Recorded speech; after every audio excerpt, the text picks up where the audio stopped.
तो दोस्तों, कहानी अब अपने एक अहम मोड़ पर पहुंच चुकी है। हम लेकर आ चुके हैं एपिसोड 11 आर्काना राइजिंग। इस एपिसोड में हम चैप्टर 171 से 181 तक कवर करेंगे और यहीं पर वॉल्यूम 2 का अंत होने वाला है। अब तक जो कुछ भी तैयार किया गया था वो सब इस आखिरी हिस्से में सामने आने वाला है। पावर शिफ्ट्स, हिडन ट्रूथ्स और ऐसे रेवलेशंस जो पूरी कहानी की दिशा बदल सकते हैं। यह सिर्फ एक अंत नहीं है, बल्कि एक नई शुरुआत का संकेत है। अगर आपको ऐसी सिनेमैटिक और हाई क्वालिटी कहानियां पसंद हैं तो चैनल को लाइक करें, सब्सक्राइब करें और कमेंट में अपनी राय जरूर दें। और वेब नॉवल किंगडम को सब्सक्राइब करना मत भूलिए ताकि आपको हर नया एपिसोड सबसे पहले मिले। तो तैयार हो जाइए, क्योंकि अब वक्त है आर्काना के राइज का। Chapter 171 instruction. अप्रेंटिसेस के रवैये को देखकर टॉम समझ गया कि इस उम्र में ये नौजवान कितने जिद्दी हो सकते हैं। इसलिए उसने जल्दी से समझाया, मैं चाहता हूं कि तुम लोग ये समझो कि कांग्रेस ऑफ मैजिक अब पुराने एंशिएंट मैजिक एम्पायर जैसा नहीं है। अगर तुम मिस्टर एवंस के रजिस्टर्ड अप्रेंटिस नहीं हो तो भी कांग्रेस के ज्यादातर सॉर्सरर्स तुम्हें अपना अप्रेंटिस बनाने के लिए तैयार रहेंगे, चाहे तुमने पहले मिस्टर एवंस से पढ़ाई की हो। टॉम की बात सुनकर कुछ अप्रेंटिसेस ने सिर उठाया। मुझे पता है तुम में से कई लोगों ने मिस्टर एस्टार से सुना होगा कि बहुत से सॉर्सरर्स आर्काना को खुले दिमाग से नहीं देख पाए, इसलिए वो मिडिल या हाई रैंक मेज तक नहीं पहुंच सके। लेकिन जैसा तुम देख रहे हो, मिस्टर एवंस 20 साल से पहले ही एक असली सॉर्सरर बन चुके हैं। ऐसा टैलेंट कांग्रेस में भी बहुत कीमती होता है। पुराने तरीके वाले सॉर्सरर्स के मुकाबले मिस्टर एवंस तुम्हें नए तरीके से सोचने में मदद कर सकते हैं और शायद एक दिन वो खुद एक मेंटर बन जाएं। मेंटर का टाइटल सिर्फ हाई रैंक मेजेस के लिए इस्तेमाल होता था। पूरे कॉन्टिनेंट में ऐसे मेजेस बहुत कम थे, डची ऑफ वायलेट में भी। टॉम की बातों से साफ था कि वो लूशियन की पोटेंशियल को बहुत ऊंचा मानता है, खासकर उस काम की वजह से जो लूशियन ने पहले बिल्कुल सही तरीके से पूरा किया था। कई अप्रेंटिसेस अभी भी शर्मीले थे तो कुछ फिर से आपस में धीरे धीरे बात करने लगे। तभी स्प्रिंट, जो खुद को लीडर समझता था, काफी पक्के अंदाज में बोला, मैं तो आर्काना खुद ही पढ़ना पसंद करूंगा। I agree, we've all got our own schedules. Katrina ने सिर हिलाया। टॉम का चेहरा थोड़ा उदास हो गया। उसे लूशियन के लिए थोड़ा अजीब भी लग रहा था। जब टॉम कुछ और कहने ही वाला था तभी लूशियन ने खुद अप्रेंटिसेस से कहा, हर किसी को अपना फैसला खुद लेना चाहिए और मैं इसे समझता हूं। बाकी लोग क्या कहते हैं? कोई मेरे साथ आर्काना पढ़ना चाहता है? स्प्रिंट और कैटरीना के पास खड़े 6-7 लड़कों ने एक दूसरे की तरफ देखा, फिर सिर झुका लिया। बाकी भी चुप हो गए। यहां तक कि जो लोग कोशिश करना चाहते थे वो भी फिर से हिचकिचाने लगे। तभी आखिरकार एक लड़का आगे बढ़ा और सम्मान से बोला, मिस्टर एवंस, क्या आप मेरे टीचर बनेंगे? एनिक। बाकी सब हैरान रह गए। पक्का है एनिक? लूसियों मुस्कुराया। एनिक एक साधारण सा दिखने वाला लड़का था, लेकिन इस वक्त उसकी नीली आंखों में उम्मीद चमक रही थी। हाँ मिस्टर एवंस, एनिक ने सच्चाई से कहा, मैं एक मैजिक फैमिली से हूं। बचपन से मैंने महान सॉर्सरर्स की कहानियां सुनी है, लेकिन 100 साल हो गए हमारे परिवार में कोई असली सॉर्सरर नहीं बना।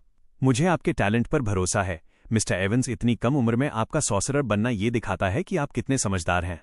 मैं चाहता हूं कि मुझे आपका स्टूडेंट बनने का मौका मिले, चाहे थोड़े समय के लिए ही सही। पिछले कुछ सालों में एनिक का परिवार कमजोर पड़ गया था। उसका स्पिरिचुअल पावर पोटेंशियल अपने परिवार से ज्यादा था, इसलिए उस पर सबकी उम्मीदें टिकी थीं। लेकिन आर्काना में उसका टैलेंट उतना अच्छा नहीं था, इसलिए वो हर मौके को पकड़ना चाहता था। ठीक है, वेलकम एनिक। लूशियन ने सिर हिलाया। आओ साथ में काम करते हैं। एनिक के बाद 2 और अप्रेंटिसेस आगे आए। मिस्टर एवंस, मैं भी आपसे सीखना चाहती हूं। लेरिया की आवाज साफ और मीठी थी और उसकी बड़ी आंखें बहुत सच्ची लग रही थीं। Me too Mister Evans. Heidi भी आगे आई। उसके हल्के गोल चेहरे पर कुछ फ्रेकल्स थे। बोलते हुए दोनों ने पीछे से हल्के से एनिक की शर्ट पकड़ी, जैसे उसे सपोर्ट दे रही हो। उनकी सच्ची दोस्ती देखकर लूशियन थोड़ा भावुक हो गया। उसने मुस्कुराकर कहा, कोई दिक्कत नहीं, 3 स्टूडेंट्स काफी हैं। मैं इससे ज्यादा नहीं संभाल पाऊंगा। अनजाने में लूशियन ने टीचिंग शब्द इस्तेमाल किया, क्योंकि उसे लगता था कि आर्काना की समझ में वो दूसरों से कम नहीं है। ये सुनकर कुछ और अप्रेंटिसेस जो मौका नहीं ले पाए थोड़ा पछताने लगे। कंग्रेचुलेशंस तुम तीनों को। टॉम ने हल्की ताली बजाई। बाकी लोग मेहनत करते रहो। We will Mister Tom. Sprint ने एक नज़र लूशियन के स्टूडेंट्स पर डाली, फिर मुड़कर अपनी पढ़ाई में लग गया। कैटरीना भी। टॉम ने कंधे उचकाए और लूसियन से कहा, बच्चे हैं। खैर मिस्टर एवंस, तीसरी मंजिल पर कोई भी कमरा चुन लो। 1 हफ्ते के लिए वहीं रहना। 7 दिन बाद हम एलन के लिए निकलेंगे। इन 7 दिनों में जितना हो सके बाहर मत जाना। लूसियन ने सिर हिलाया। 7 दिन बाद की यात्रा का इंतजार रहेगा। टॉम के जाने के बाद लूसियन ने अपने तीनों स्टूडेंट्स को आधे गोल में बैठाया और कहा, मैं एवंस हूं, कॉन्टिनेंट के वेस्ट साइड से। मुझे स्कूल ऑफ एलिमेंट और एस्ट्रोलॉजी में ज्यादा दिलचस्पी है, लेकिन अभी मास्टरी नहीं है। तुम्हें जो भी सवाल हो खुलकर पूछ सकते हो। मिस्टर एवंस, आपसे मिलकर अच्छा लगा, गोल चेहरे वाली लड़की बोली। मैं हाइडी हूं, सिरक्यूज से। हमारे देश के एक सॉर्सरर ने मुझे मिस्टर एस्टार के पास भेजा, फिर मैं स्टर्क पहुंची।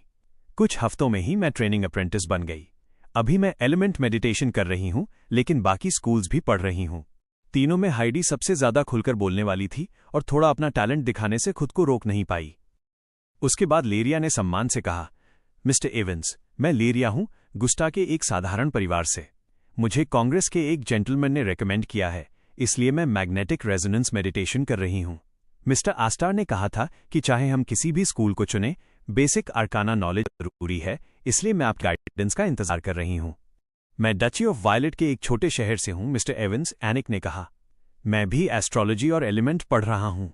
लूसियन कुछ पूछता, उससे पहले ही हाइडी अपनी सारी किताबें लेकर उसके पास आ गई। मिस्टर एवंस, क्या आप इन सबको समझ सकते हैं? मुझे तो ज्यादातर कुछ समझ ही नहीं आता। मुझे भी नहीं, लेरिया और एनिक ने एक साथ कहा। हाइडी से किताबें लेकर लूसियन उन्हें पलटने लगा। पहली किताब थी द सिग्निफिकेंस ऑफ मॉडलिंग और उसके शुरू में लिखा था, बहुत पुराने जादू वाले समय में लोग ऐसा मानते थे कि मैजिक मॉडल के अलग अलग हिस्सों को समझना जरूरी नहीं है। बस मैजिक क्रीचर्स के अंदर जो मॉडल होता है उसे कॉपी कर लेना ही काफी है। लेकिन जहां भी कोई रहस्य होता है वहां उसका जवाब भी होता है, और जब जवाब होता है तो उसे ढूंढने का एक रास्ता भी होता है। और अगर हमें वो रास्ता नहीं मिल रहा तो इसका मतलब है कि हम अभी सही रास्ते पर नहीं हैं। लूसियन इस बात से पूरी तरह सहमत था।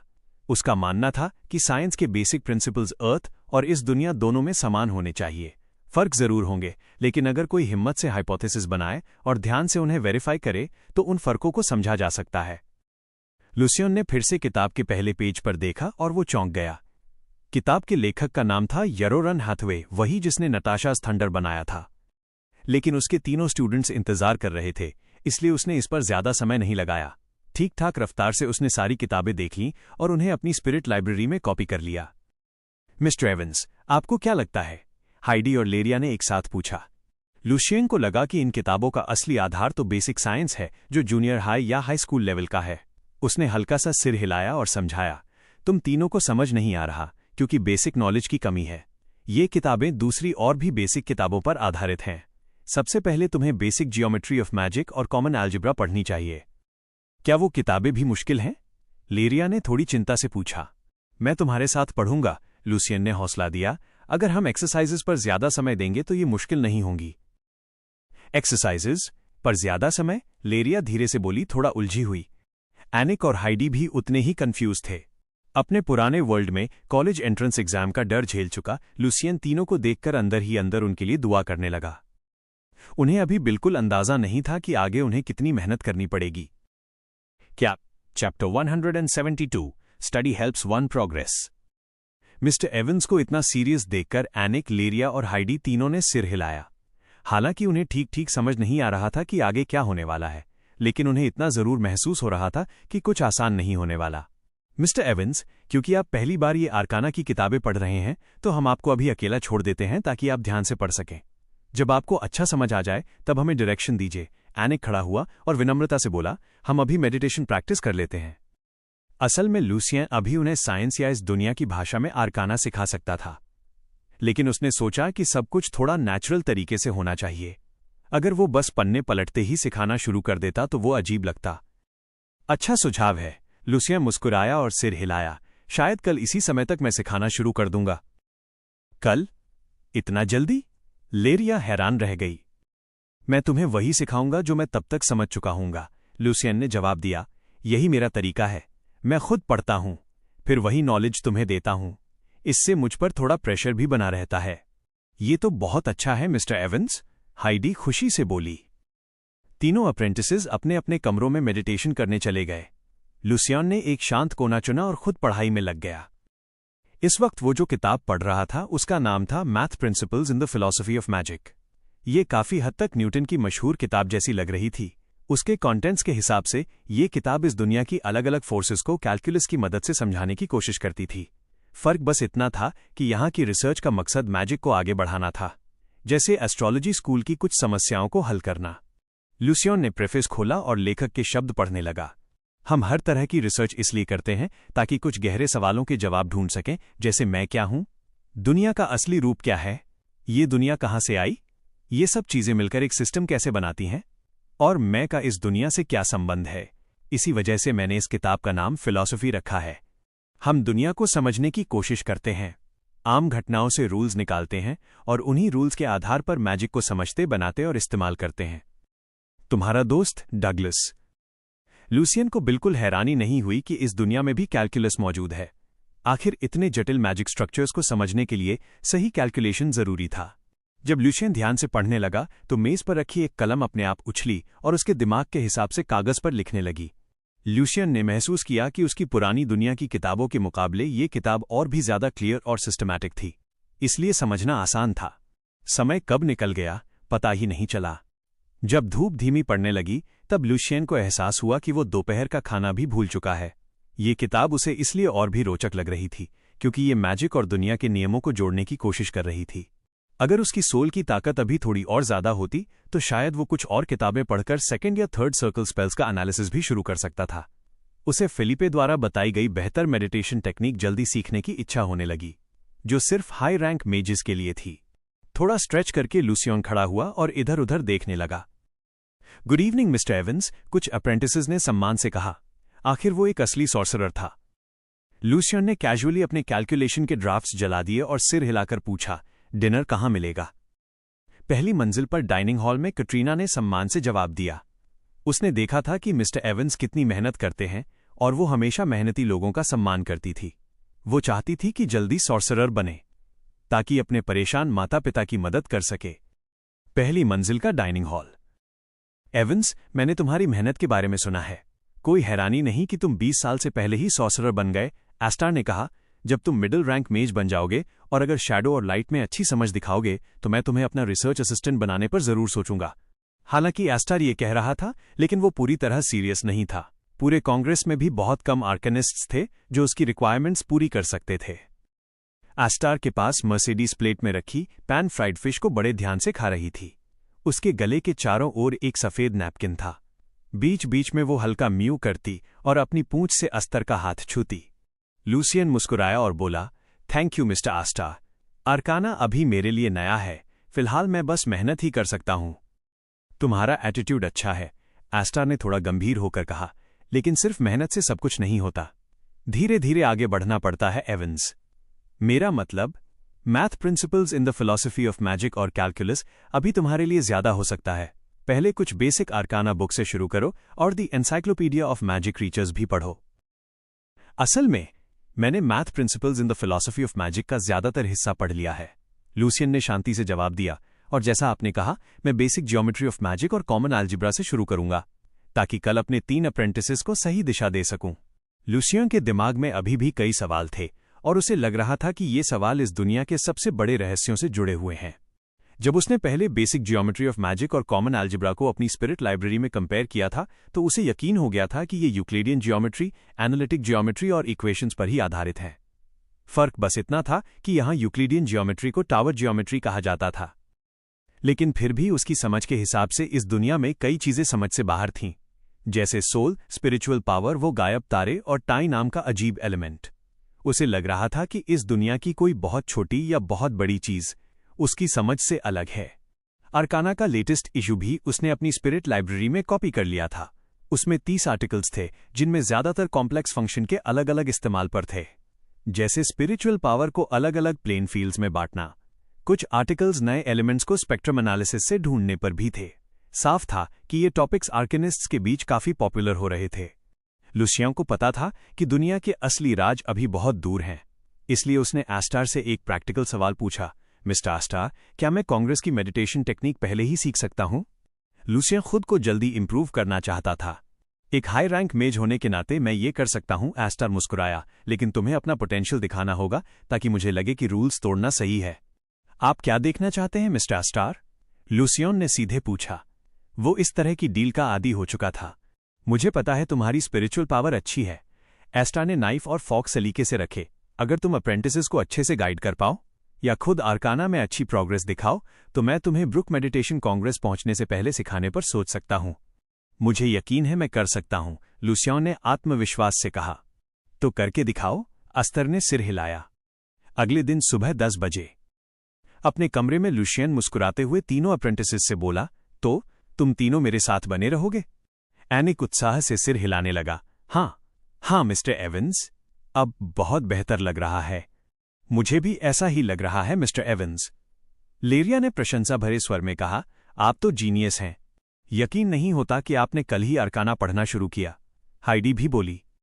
ठीक है, इतना भी मत बढ़ाओ, लुसियन हल्के से मुस्कुराया। ये कुछ एक्सरसाइजेस हैं, समझ को बेहतर करने के लिए। ये कहते हुए उसने टेस्ट शीट्स का एक ढेर निकालकर उन्हें दे दिया। फिर लुसियन ने math principles in the philosophy of magic उठाई और पढ़ना जारी रखा। समय बीतता गया और जैसे जैसे एनिक, लेरिया और हाइडी एक्सरसाइजेस करते गए, उनके चेहरे और सीरियस होते गए। दोपहर के करीब एनिक सबसे पहले खड़ा हुआ और राहत भरे चेहरे से बोला, मिस्टर एवंस, मैंने सारे सवाल खत्म कर लिए। कैसा लग रहा है एनिक? लुसियन ने पूछा। काफी मुश्किल थे, लेकिन अब ऐसा लग रहा है कि जो पहले पढ़ा था वो और अच्छे से समझ आ गया, एनिक ने उत्साह से कहा। इसके बाद लेरिया और हाइडी ने भी लगभग एक साथ अपनी कलम रख दी और अपने आंसर्स लुसियन को दे दिए, और दोनों ने एनिक की बात से सहमति जताई। लुसियन ने किताब नीचे रखी और उनका काम चेक किया। उसने कुछ जगहों पर ध्यान दिलाया जहां उन्हें और सोचने की जरूरत थी। इसके बाद तीनों अप्रेंटिसेस ने एक दूसरे को देखा, फिर एक साथ पूछा, मिस्टर एवंस, लंच टाइम? हाँ, खाने का समय हो गया, लुसियन मुस्कुराया। ये सुनते ही तीनों ने एक साथ लंबी सांस छोड़ी। और लंच के बाद तुम्हारे लिए और भी है। लुसियन ने एक और स्टैक निकाली, स्टडी हेल्प्स वन प्रोग्रेस। एक पल के लिए तीनों अप्रेंटिसेस को लगा जैसे मिस्टर एवंस के चेहरे पर एक हल्की सी डरावनी मुस्कान आ गई हो। Chapter 173 the grand आर्कनिस्ट्स। 7 दिन बाद, शाम का समय। अस्टर आराम से मर्सिडीज को सहला रहा था। बिल्ली भी बिल्कुल शांत थी, गले से हल्की सी आवाज निकाल रही थी। उसी दौरान वो लुसियन की बातें सुन रहा था। पिछले हफ्ते में उसने जो भी पढ़ा था उसकी समझ समझा रहा था।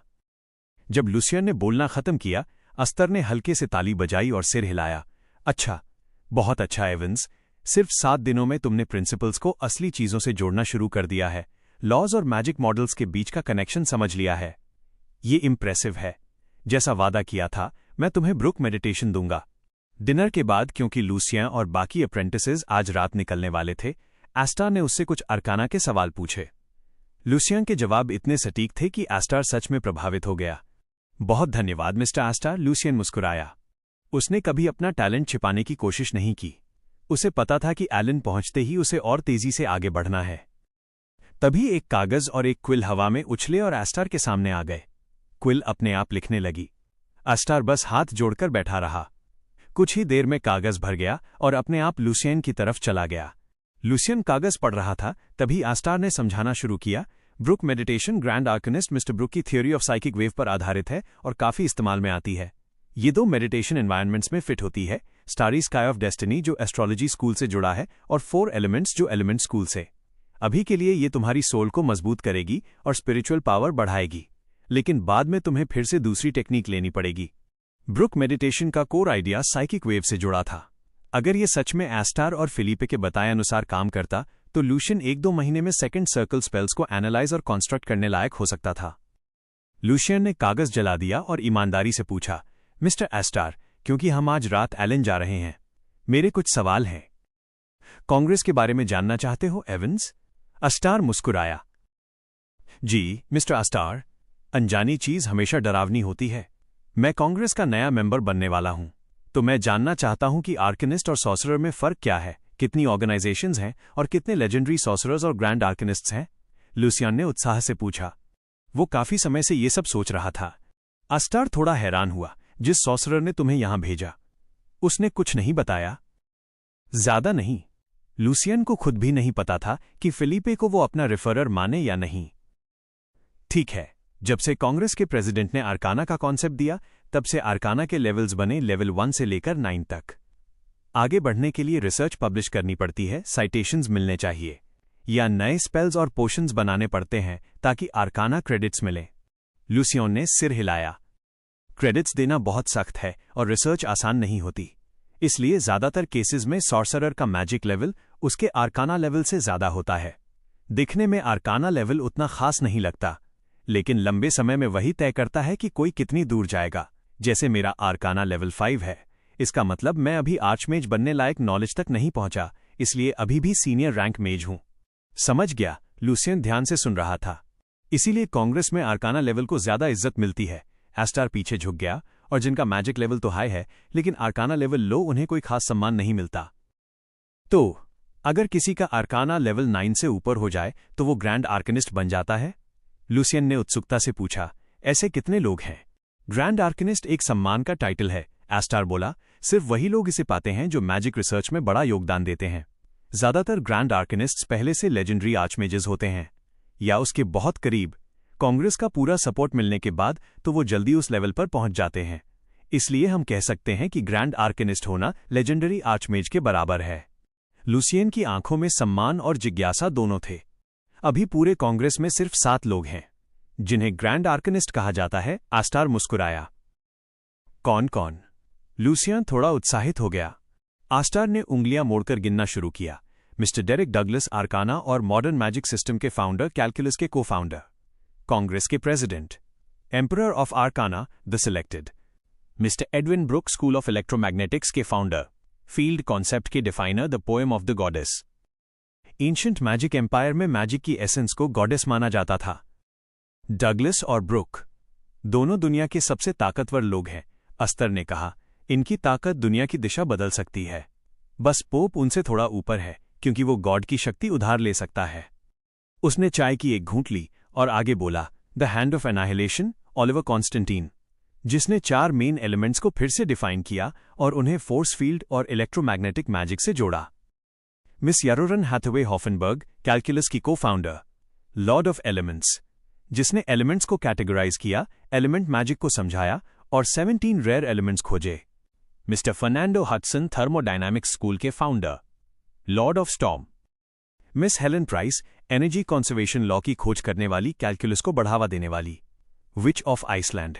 मिस्टर विसेंटे मिरांडा थानाटोस, जिसने सोल के रहस्य का कुछ हिस्सा खोला और ह्यूमन बॉडी रिसर्च को माइक्रो लेवल तक ले गया।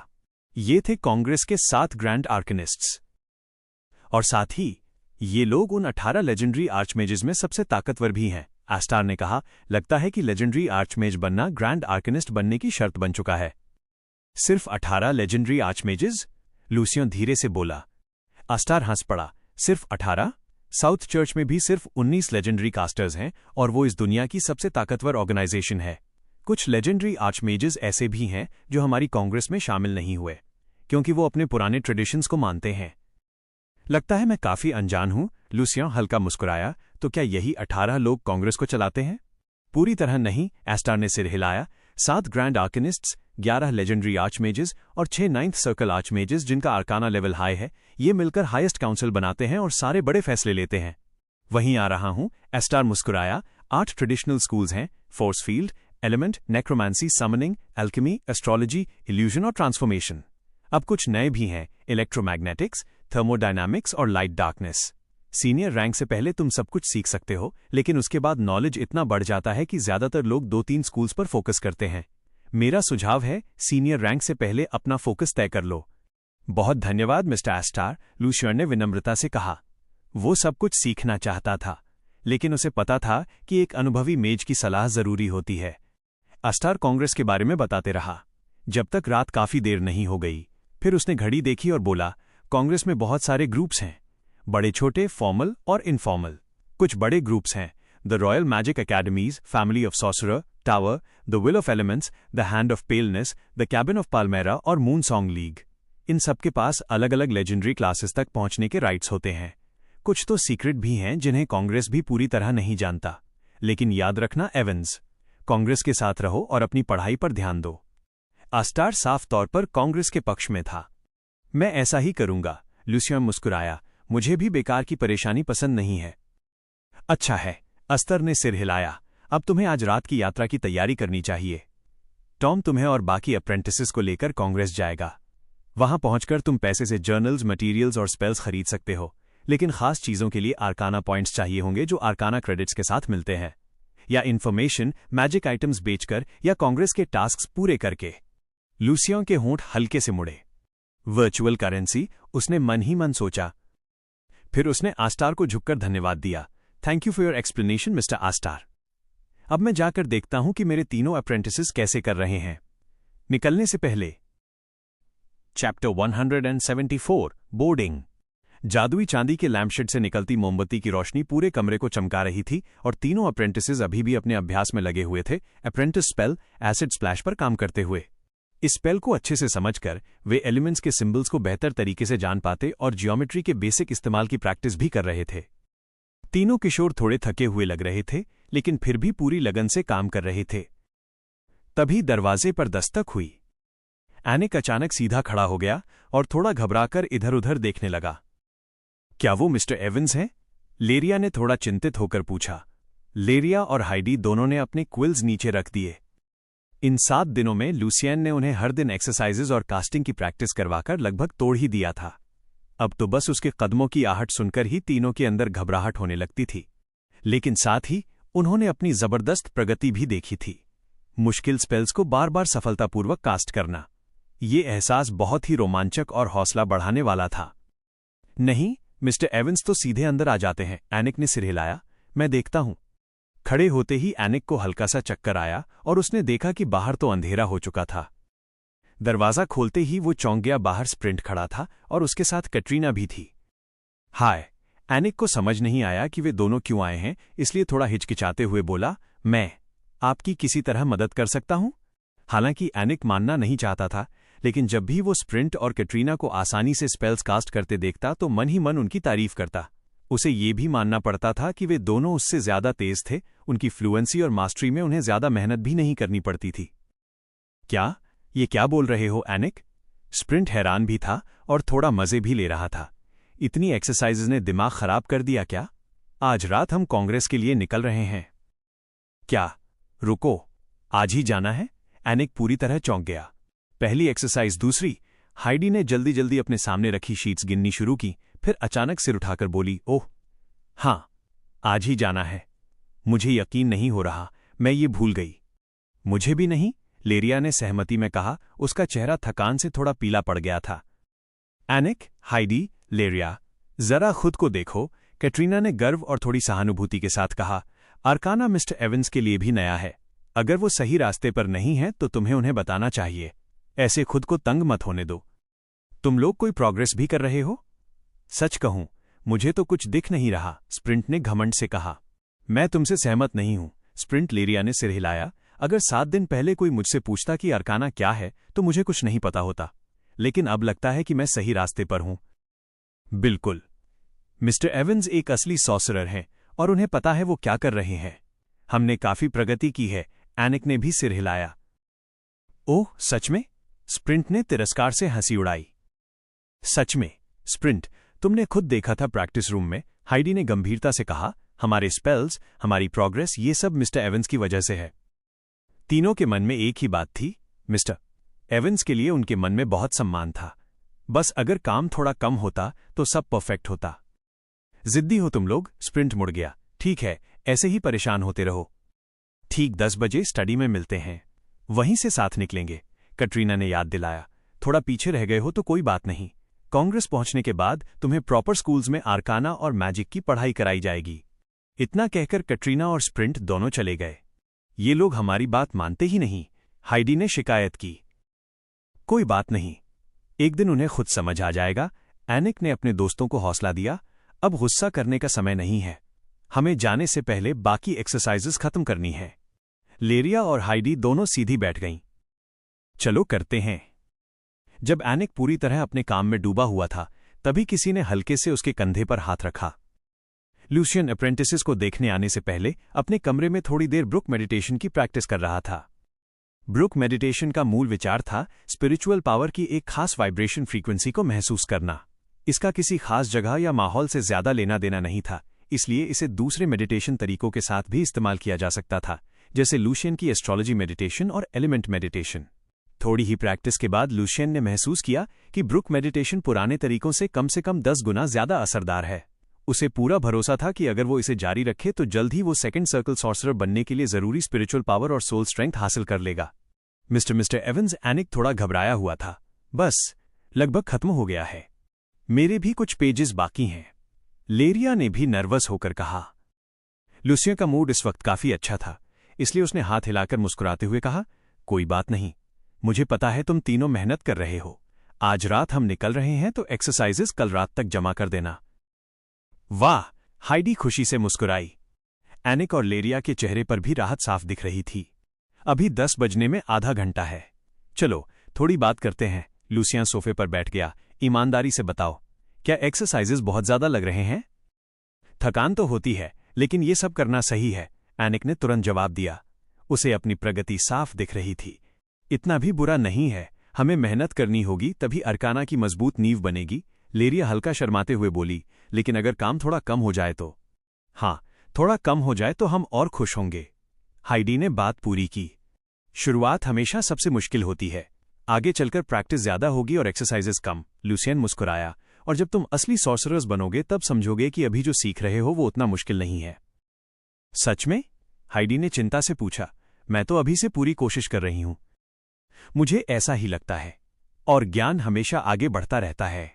शायद 100 या 200 साल बाद हाई रैंक मेजेस को जो सीखना होगा वो और भी ज्यादा मुश्किल और एब्स्ट्रैक्ट होगा, माइक्रो और मैक्रो दोनों स्तर पर। क्या मैं नाइट बन सकता हूं? एनिक के मन में ये सवाल अपने आप आया।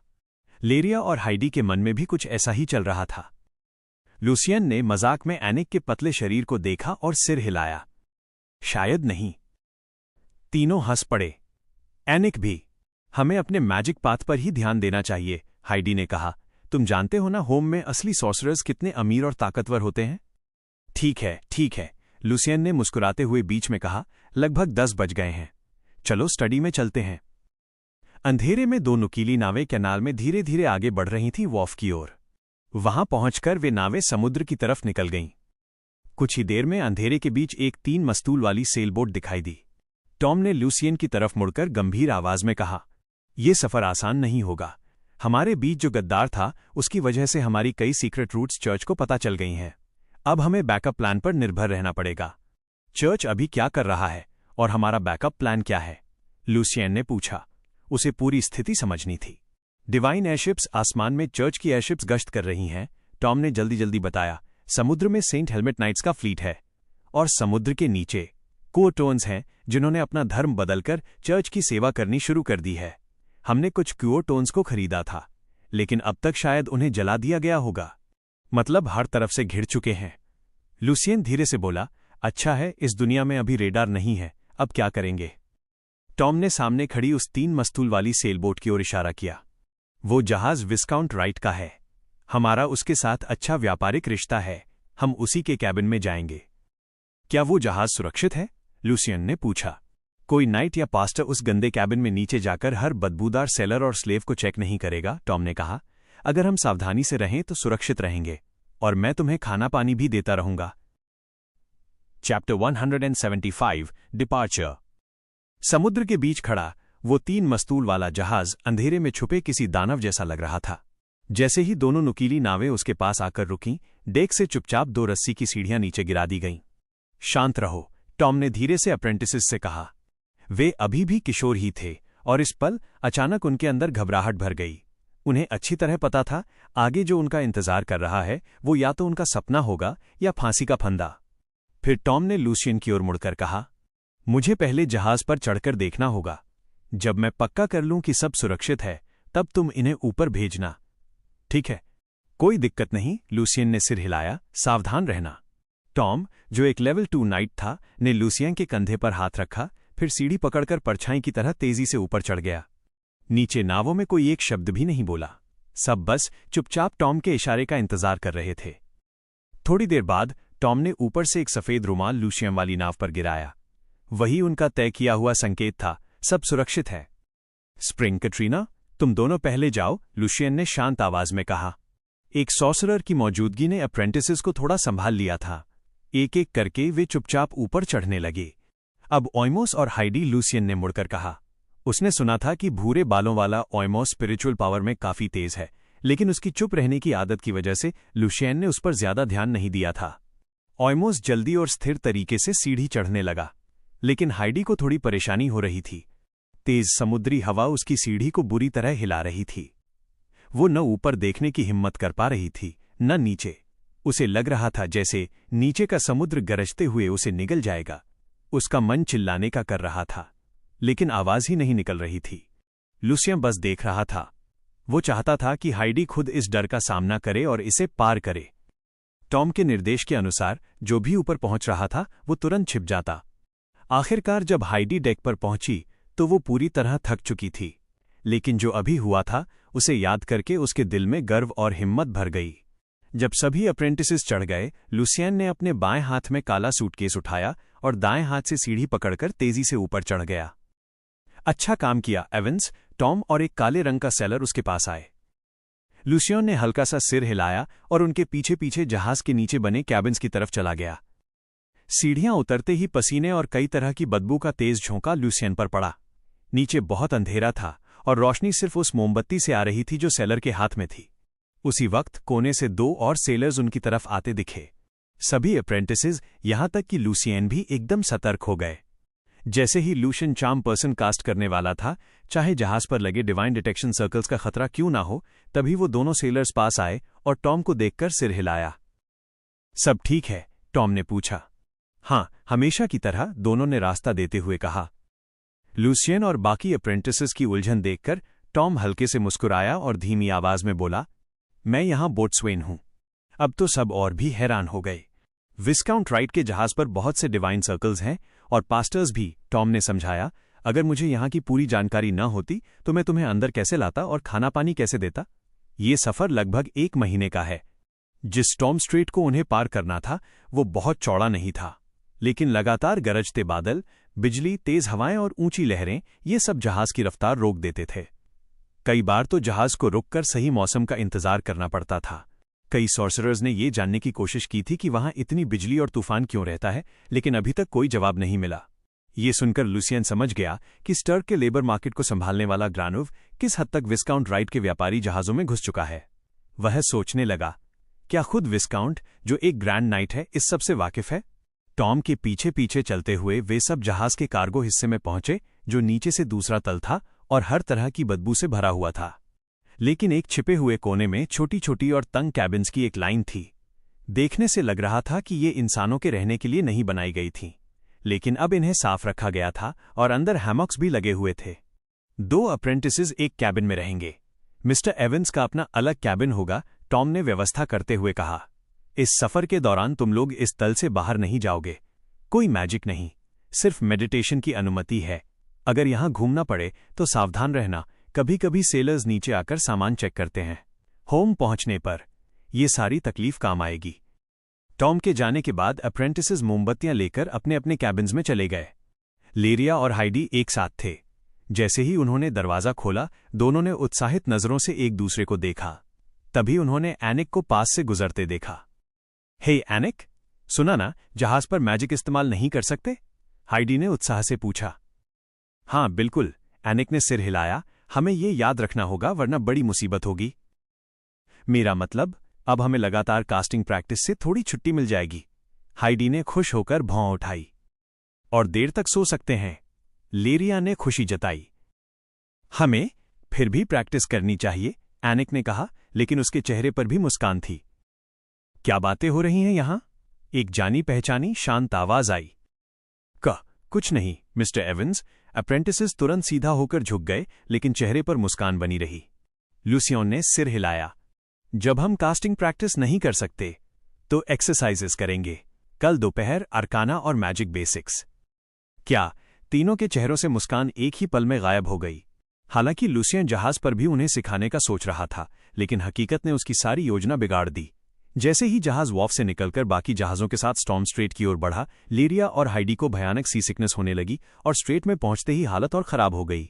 वे दोनों अकेली नहीं थीं, स्प्रिंट और कटरीना भी इससे नहीं बच पाए। ज्यादातर अप्रेंटिसेस बीमार थे और अक्सर कैबिन्स में उल्टी कर रहे थे। लेकिन हैरानी की बात यह थी कि दुबला पतला, हमेशा चुप रहने वाला ऑयमोस बिल्कुल ठीक था। अच्छी बात ये थी कि टॉम ने कुछ बहरे और गूंगे स्लेव्स भेजे थे जो उन्हें खाना पानी और फल देते थे और वही उल्टियां भी साफ करते थे। उस दिन लूशियन और एनिक कुछ लकड़ी के बक्सों के बीच छुपकर मैजिक मॉडल्स पर बात कर रहे थे। ब्रेक के दौरान एनिक ने चिंता से पूछा, आपको क्या लगता है लेरिया और हाइडी कब ठीक होंगी मिस्टर एवंस? शायद 1-2 दिन में। लूसियां एक बक्से के सहारे खड़ा था। जहाज फिर से तूफान में बुरी तरह हिल रहा था। स्पिरिचुअल पावर मदद करती है और टॉम का दिया हुआ हर्ब ऑयल भी। मुझे लगता है वे पहले से बेहतर हैं, है ना? एनिक जवाब देने ही वाला था कि लूशियन ने तुरंत उसका मुंह ढक दिया और उनकी मोमबत्ती भी बुझा दी गई। कोई आ रहा है, लूसियन ने फुसफुसाया। एनिक ने सिर हिलाया। 2 लकड़ी के बक्सों के बीच से आवाज आई, मेरी प्यारी चेली, तुम मेरी सूरज हो। तुम्हारे बिना मैं अंधेरे में डूब जाता हूं। प्रार्थना भी मुझे नहीं बचा सकती। जाक, मैं भी ऐसा ही महसूस करती हूं। एक लड़की की मीठी आवाज आई, लेकिन इन दिनों पिताजी हमेशा आसपास रहते हैं और नौकरानियां भी मुझ पर नजर रखती हैं। लूसियन थोड़ा शांत हुआ। बस एक प्रेमी जोड़ा था। मुझे समझ नहीं आता चेली, लड़के की आवाज दुखी हो गई। विस्काउंट अपनी बेटी को होम भेजकर कॉन्वेंट में पढ़ाना क्यों चाहता है? स्टर्क में भी तो बहुत हैं।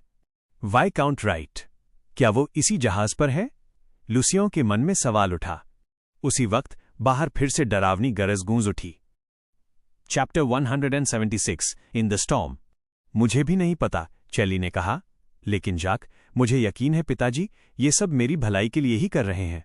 तुम जानते हो ना, मेरे अंदर नाइट बनने की कोई क्षमता नहीं है। मेरे ट्रेनिंग कोच ने भी यही कहा था। और बिजनेस संभालने में भी मैं अच्छी नहीं हूं। मैंने फैमिली बैंक में हाथ आजमाया था, लेकिन फेल हो गई। भाई तो काफी नाराज हो गया था।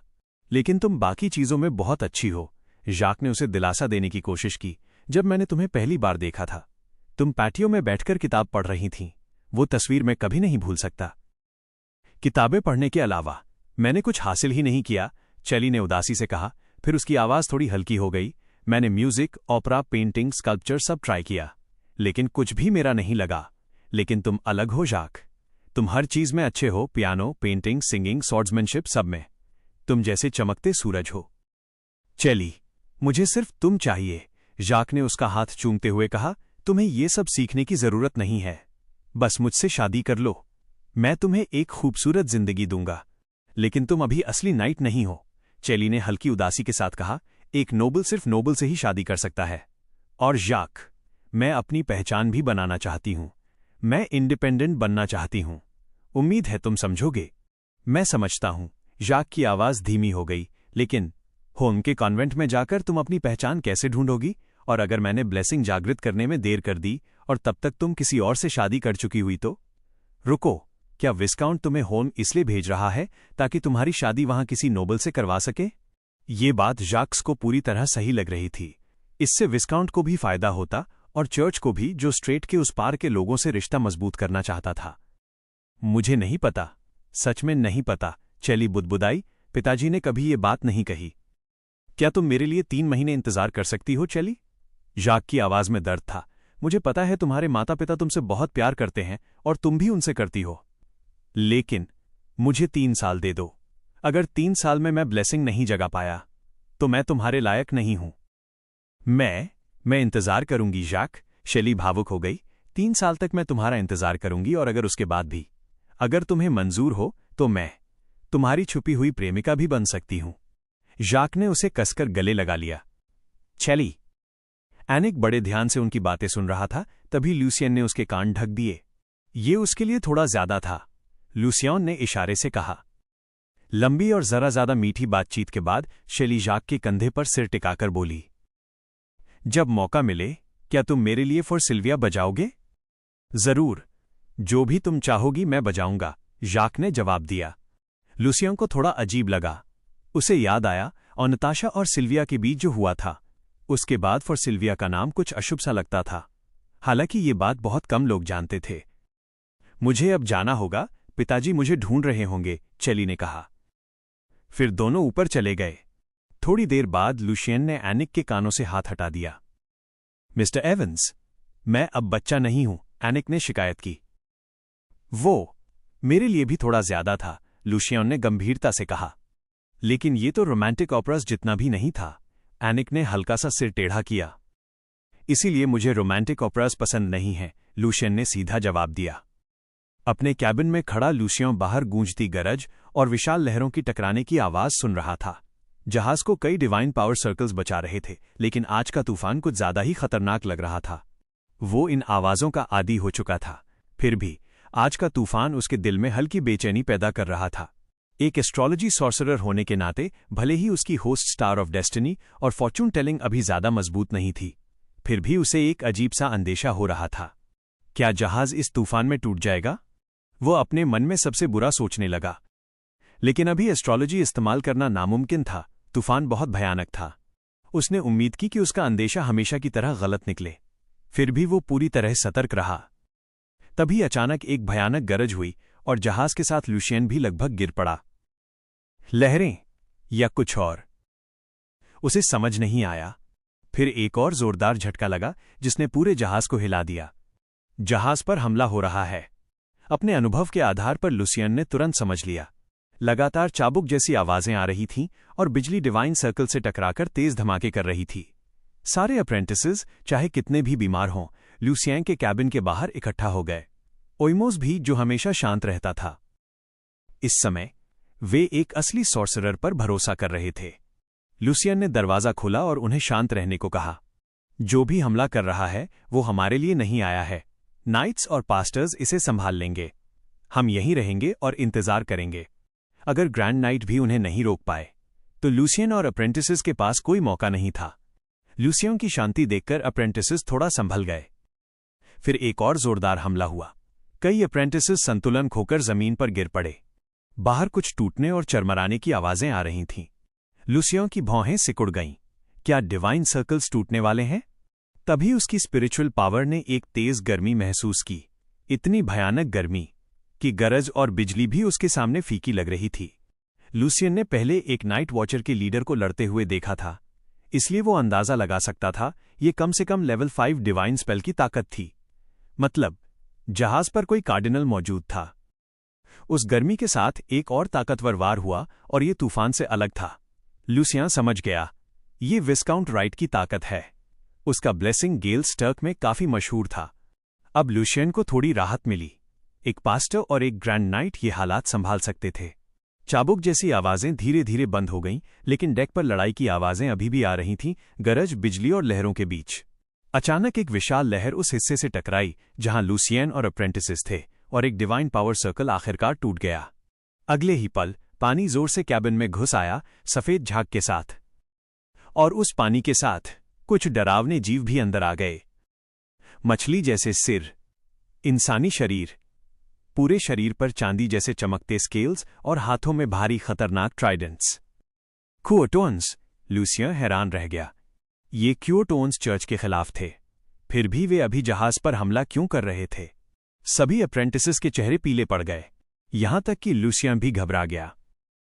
लड़ें? लेकिन अगर नाइट्स, पास्टर्स और सेलर्स नीचे आ गए तो?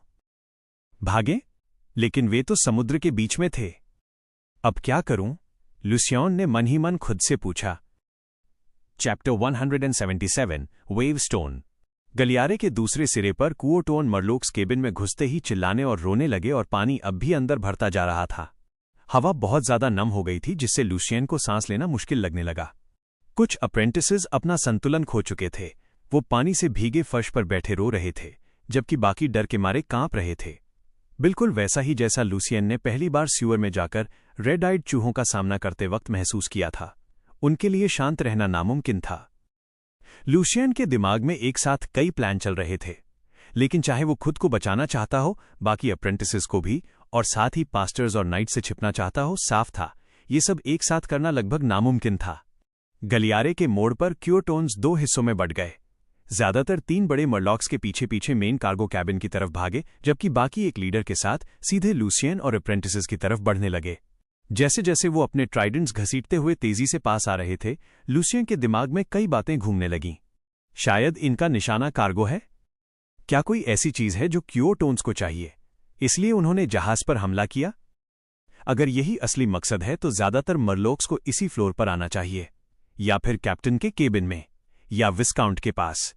और तभी लूसियन के मन में एक ठोस फैसला बना, अब भी उम्मीद है। लूसियन तुरंत मुड़ा और अपने केबिन की तरफ दौड़ पड़ा।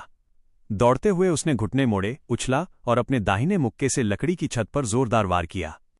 बैंग! लकड़ी के तख्ते टूटकर नीचे गिरे और छत में एक बड़ा छेद बन गया। तुम सब इस छेद से ऊपर चढ़ो और पास के सेलर्स के केबिन में छिप जाओ, लूसियन ने चौंके हुए अप्रेंटिसेस से कहा। उसकी आवाज सख्त थी, लेकिन उसमें घबराहट नहीं थी। टॉम ने उन्हें यहां रहने दिया था, इसलिए लूसियन को भरोसा था कि ऊपर रहने वाले लोग उसके भरोसे के होंगे, वरना अप्रेंटिसेस की जरा सी आवाज भी उन्हें पकड़वा सकती थी।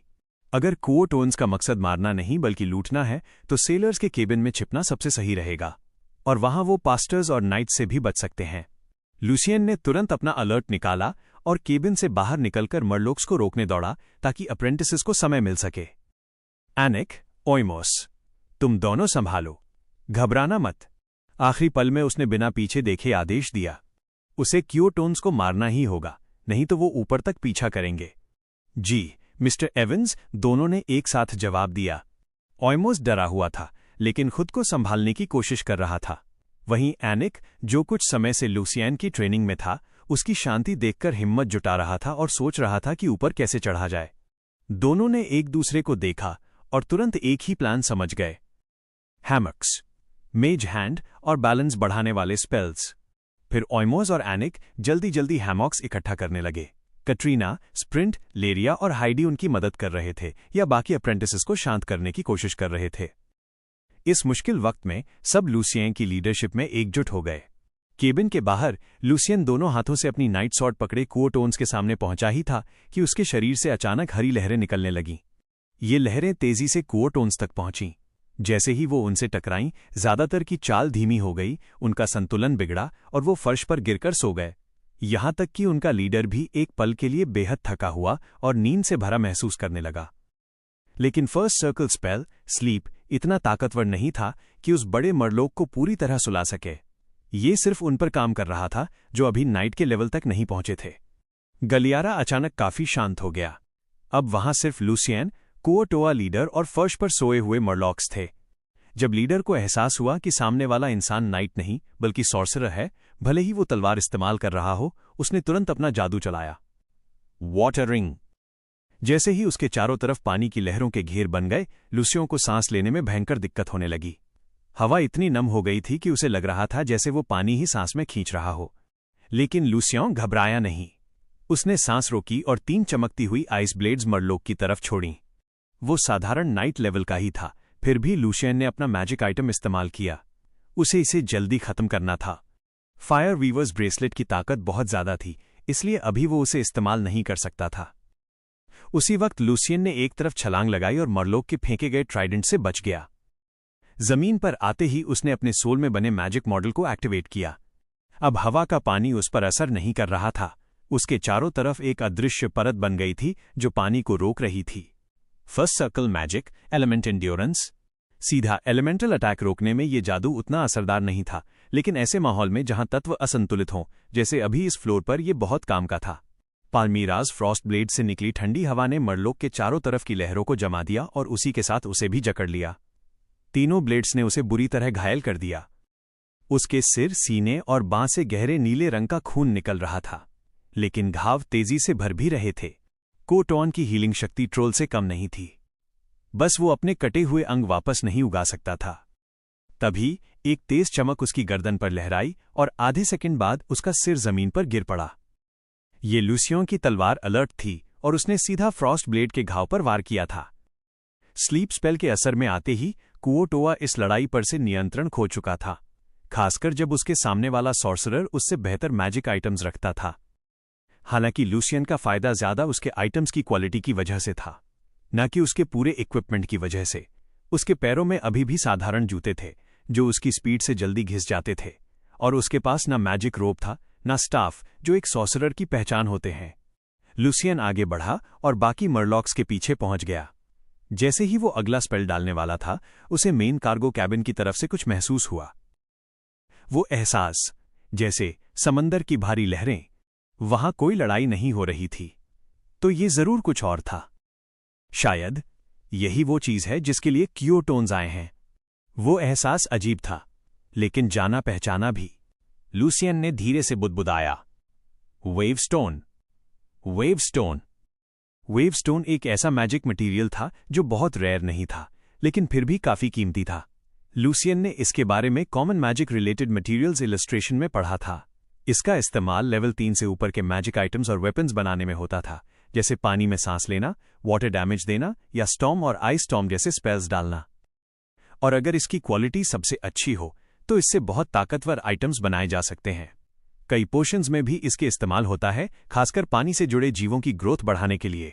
लूसियन ने अंदाजा लगाया या तो यहां बहुत ज्यादा वेवस्टोन है या फिर बहुत हाई क्वालिटी का है, जिसकी कीमत हजारों थालिस में होगी। उसके हिसाब से ये एलिन भेजा जा रहा होगा, लेकिन ये चर्च की मंजूरी से है या छुपकर। उसे पता नहीं था। अगर ये इलीगल हुआ तो जहाज के लिए बड़ी मुसीबत थी, और उसके लिए भी, टॉम और अप्रेंटिसेस के लिए भी, क्योंकि चर्च जरूर सबकी जांच करेगा। एक बात पक्की थी, सबसे पहले यहां टॉम और उसके भरोसेमंद सेलर्स पहुंचेंगे। सोचते हुए भी लूसियन रुका नहीं। उसने अजीब और जटिल मंत्र बुदबुदाया और दोनों हाथ आगे बढ़ा दिए। एक अदृश्य ताकत पैदा हुई, जिसने सोए हुए मरलॉक्स और लीडर की लाश को धक्का देकर वापस समुद्र में फेंक दिया। First circle magic, force wave.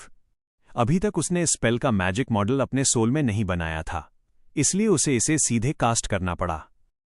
तब तक सारे अप्रेंटिसेस ऊपर वाले फ्लोर पर पहुंच चुके थे और सेलर्स के केबिन में छिप गए थे। लूसियन ने जल्दी जल्दी लड़ाई के सारे निशान साफ किए और खुद भी ऊपर चढ़ने ही वाला था कि अचानक उसका दिल एक पल के लिए बैठ गया। खतरा।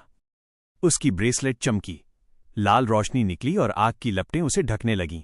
अगले ही पल सिर जितना बड़ा पानी का गोला उन लपटों से टकराया और पानी और आग दोनों एक साथ गायब हो गए। गलियारे के मोड़ पर एक मरलोक खड़ा था, जिसकी स्केल्स हल्की लाल चमक रही थीं। उसकी ठंडी आंखें सीधा लूसियन पर टिकी थीं। बाकी मरलॉक्स के हाथ में ट्राइडेंट थे, लेकिन इसके हाथ में एक रंग बिरंगा कॉरल स्टाफ था। एक पल के लिए बिजली गर्जना थम गई और लूसियन ने जहाज के डेक पर भारी कदमों की आवाज सुनी। चैप्टर 178, द मरलॉक मेज। पानी का जहरीला गोला और आग एक साथ गायब हो गए। एक सेकंड बाद लूसियन ने बिना सोचे अपने सोल का मैजिक मॉडल एक्टिवेट किया और कॉरल स्टाफ पकड़े मरलोक पर 2 काले मैजिक मिसाइल्स फेंके और फिर परछाई की तरह तेजी से दूसरी तरफ हट गया। जैसे ही मिसाइल्स मरलोक के पास पहुंचे, उसके चारों तरफ अचानक एक पारदर्शी घूमता हुआ घेरा बन गया और उसने सीधे उन मिसाइल्स को निगल लिया। Second circle spell, power resistance. ये स्पेल कास्टर को एक हद तक हमलों से बचाता है। सामने खड़ा मरलोक एक मेज था। लूसियन जितना भी तेज था, फिर भी उस मेज ने अपना कॉरल स्टाफ उठाया और उसे ढूंढ लिया। अचानक लूसियन खुद को हंसने से रोक नहीं पाया। उसकी हंसी इतनी बेकाबू थी कि पूरा शरीर कांपने लगा। क्योटोन मेज ने उसे स्पिरिचुअल पावर से लोकेट किया था। उसकी इस पागल हंसी के कारण लूसियन की स्पिरिचुअल पावर कमजोर होने लगी। वो ना स्पेलकास्ट कर पा रहा था, ना अपने मैजिक आइटम्स चला पा रहा था। उसके हाथ पैर ढीले पड़ने लगे और उसकी स्पीड भी काफी कम हो गई।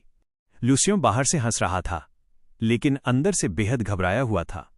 उसे पता था, अगर उसने सही तरीके से जवाब नहीं दिया तो अगला हमला उसे मार सकता है।